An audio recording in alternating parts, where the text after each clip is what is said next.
Assalamualaikum warahmatullahi wabarakatuh. Halo teman-teman, perkenalkan saya Septin Koirunisa. Di sini saya akan bercerita tentang Indonesia kita, mata pelajaran ilmu pengetahuan alam dan sosial.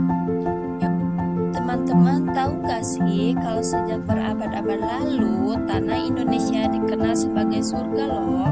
Bukan karena emasnya, melainkan aroma yang menggoda yaitu rempah-rempah seperti cengkeh, pala, lada, komoditas yang sangat berharga di seluruh dunia. Namun pada tahun 1453 peristiwa besar terjadi.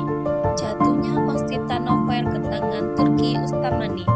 Jalur dagang akhirnya terputus.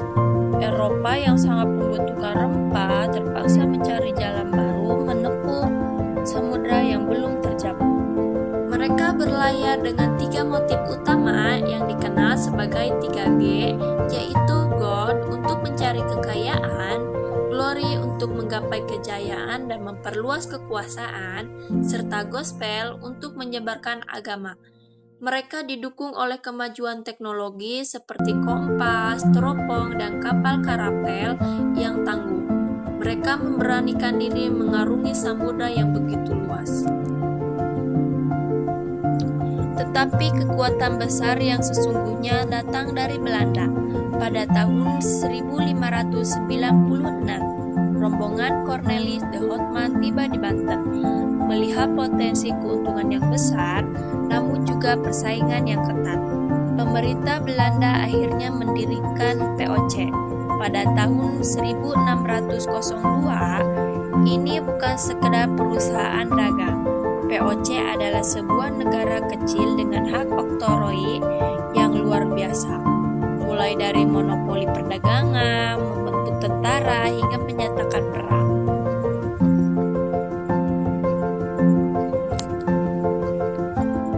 Namun roda berputar, VOC akhirnya bangkrut akibat korupsi dan biaya perang yang tinggi, dan dibubarkan pada 1799. Seluruh kekuasaan VOC diambil alih langsung oleh kerajaan Belanda.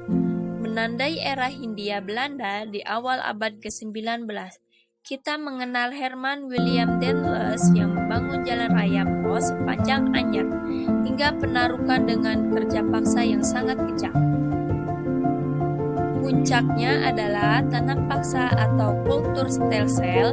Pada tahun 1830, petani dipaksa menanam komoditas ekspor seperti kopi dan tebu yang hasilnya 100% untuk Belanda, sementara rakyat sendiri hidup dalam kemiskinan dan kelaparan. Setelah lebih dari 3,5 abad di bawah kekuasaan Belanda, sejarah kembali bergejolak. Pada tahun 1942, datanglah kekuatan baru yaitu Jepang. Mereka datang dengan propaganda manis sebagai saudara tua yang akan membebaskan bangsa Asia dari penjajahan Barat. Namun kenyataannya pahit. Penduduk Jepang meski singkat hanya 3 tahun 5 bulan adalah periode terkejam dengan sistem kerja paksa atau romusha dan eksploitasi sumber daya alam yang masif untuk kepentingan perang mereka. Kekalahan Jepang dalam Perang Dunia II membuka peluang emas. Para pemimpin bangsa dengan sigap memanfaatkan momen ini. Pada 17 Agustus 1945, suara lantang Soekarno dan Hatta mengumumkan kepada dunia, Indonesia telah merdeka. Sebuah akhir dari perjalanan panjang yang penuh darah dan air mata. Sebuah awal dari kedaulatan bangsa. Kisah kedatangan bangsa asing ke Indonesia adalah perjalanan berharga untuk bagaimana kekayaan bisa mengundang penjajahan dan bagaimana penderitaan bisa memicu persatuan. Mari kita belajar sejarah dan terus menjaga serta mengisi kemerdekaan yang telah diperjuangkan dengan sangat mahal ini. Terima kasih teman-teman dan sampai